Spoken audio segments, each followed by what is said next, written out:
नमस्कार साथियों। आज जो हम टॉपिक लेकर आए हैं वो बहुत ही इंटरेस्टिंग टॉपिक है। तो आज का जो हमारा टॉपिक है वो है पर्यायवाची।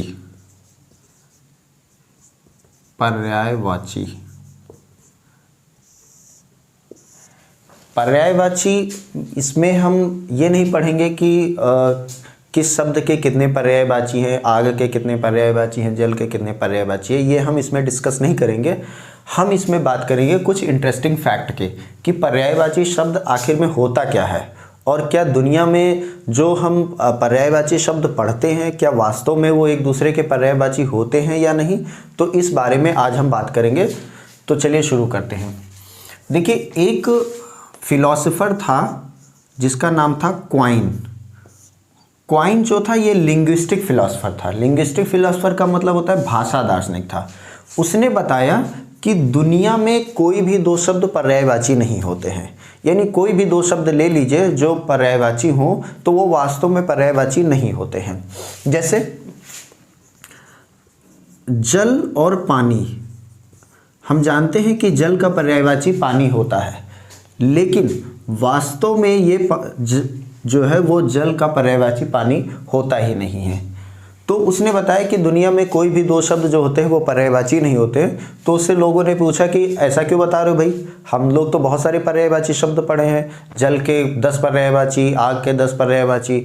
तो उसने बताया कि नहीं, मेरी बात को समझो। पर्यायवाची शब्द जो होते हैं वो दो तरीके के होते हैं। एक होता है पूर्ण पर्याय और एक होता है अपूर्ण पर्याय।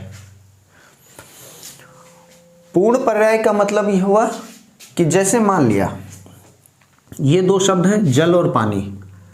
अगर जल शब्द का यूज 100 जगहों पे किया जा रहा है, यानी 100 जगहों पे जल शब्द का प्रयोग किया जा रहा है।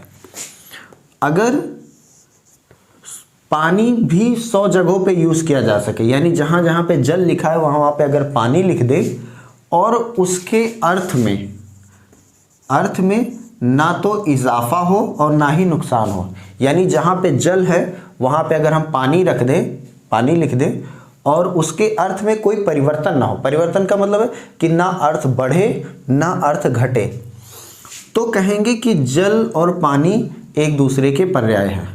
लेकिन अगर मान लिया जल को 90 जगह पे पानी रिप्लेस कर देता है, यानी 90 जगह पे जल की जगह पानी लिखेंगे तो अर्थ में कोई परिवर्तन नहीं आता है। लेकिन 10 जगह ऐसे हैं जहां पे अगर हम जल की जगह पानी लिखेंगे तो अर्थ या तो बढ़ जा रहा है या उनका संकुचन हो जा रहा है, यानी कम हो जा रहा है। तो कहेंगे कि जल और पानी जो है वो अपूर्ण पर्याय होंगे। और अगर पूरी तरह रिप्लेस कर दे तो कहेंगे पूर्ण पर्याय होगा। अब हम एक उदाहरण देखते हैं। जैसे उसे देख कर वह पानी पानी हो गया। एक मुहावरा है, उसे देखकर वह पानी पानी हो गया। अब देखिए यहाँ पे क्या पानी की जगह पे जल रखने पर आ रहा है, मीनिंग बदल रहा है? बिल्कुल बदल जा रहा है। उसे देखकर वह जल जल हो गया। तो क्या हुआ कि यहाँ पे पानी को जल रिप्लेस नहीं कर पा रहा है। इसका मतलब कि जल और पानी जो होंगे वो अपूर्ण पर्याय होंगे, पूर्ण पर्याय नहीं होंगे। तो क्वाइन ने यही बात बताई कि दुनिया में कोई भी ऐसे दो शब्द हैं जो कभी पूर्ण पर्याय नहीं होते हैं, केवल अपूर्ण पर्याय होते हैं। ठीक है, एक और उदाहरण लेते हैं। जैसे कहाँ पे रिप्लेस कर दे रहा है, जैसे मान लिया आप कहो कि पानी दे दीजिए, यानी पीने के लिए पानी मांगो और या जल मांगो। ठीक, तो जल या पानी मांगने पर दोनों का मतलब ही है कि हम H2O ही मांग रहे हैं। चाहे आप किसी से कह के जल दे दो या पानी दे दो, तो मांग तो आप H2O ही रहे हैं। तो यहाँ पे रिप्लेस कर दे रहा है, लेकिन यहाँ पे रिप्लेस नहीं कर पा रहा है। तो कहेंगे कि जल और पानी जो है वो क्या है, अपूर्ण पर्याय है। इसी तरीके से एक और ले लेते हैं। जैसे वन और जंगल, क्या वन और जंगल पूर्ण पर्याय है? देख लेते हैं। जैसे तुम जंगली हो,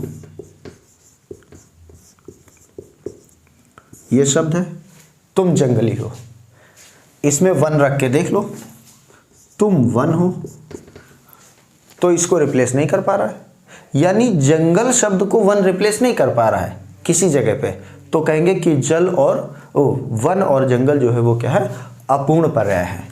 तो क्वाइन ने बताया कि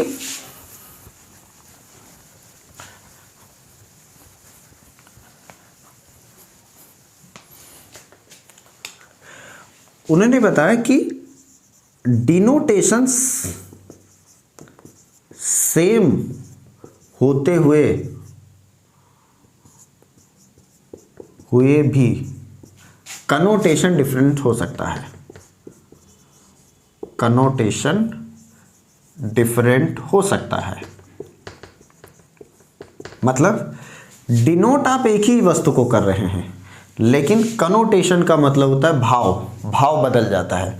जैसे अगर हम यहाँ पे देखें तो पानी और जल ये दोनों बात एक ही की कर रहे हैं, वो है वाटर यानी H2O की ही बात कर रहे हैं, लेकिन डिनोट एक ही चीज़ को कर रहे हैं, लेकिन अलग अलग संदर्भों में यूज़ करने पर उसका कनोटेशन मतलब भाव बदल जाता है। जैसे तुम जंगली हो, तो यहाँ पे जंगली का मतलब होता है ऐसा जो जंगली जानवर जैसा व्यवहार करे, तो कहेंगे तुम जंगली हो। अब यहाँ पे जंगल का भाव बदल गया, लेकिन अगर कहे कि वह जंगल बहुत घना है, तो वहाँ पे जंगल का भाव अलग होता है। तो शब्द एक ही बोलते हैं, यानी डिनोट एक ही चीज़ को करते हैं, लेकिन भाव बदल जाता है। वन रखने पर भाव बदल जाएगा, जंगल रखने पर भाव बदल जाएगा। एक एग्जाम्पल और लेते हैं। जैसे अगर मान लिया कहीं पूजा हो रही है और पंडित जी कहें कि जल ले लीजिए हाथ में, तो आपको कोई मतलब ऑड नहीं लगेगा, यानी आपके मन में कोई ऐसा भाव नहीं आएगा। वो कहेंगे जल ले लीजिए हाथ में, तो आप ले लेंगे। लेकिन अगर वो कह दें कि पानी ले लीजिए, तो आपके मन में थोड़ा सा बात कचोट जाएगी कि पंडित जी पानी क्यों बोल रहे हैं, जल क्यों नहीं बोल रहे हैं। तो यहाँ पे क्या है कि जल में जो है वो जल शब्द में पवित्रता का भाव जुड़ा हुआ है, जबकि पानी शब्द में पवित्रता का भाव नहीं जुड़ा हुआ है। तो क्या कर रहे हैं कि डिनोट तो दोनों एक ही कर रहे हैं, लेकिन भाव बदल जा रहा है। जल बोलने पर फीलिंग अलग आ रही है और पानी बोलने पर फीलिंग अलग आ रही है।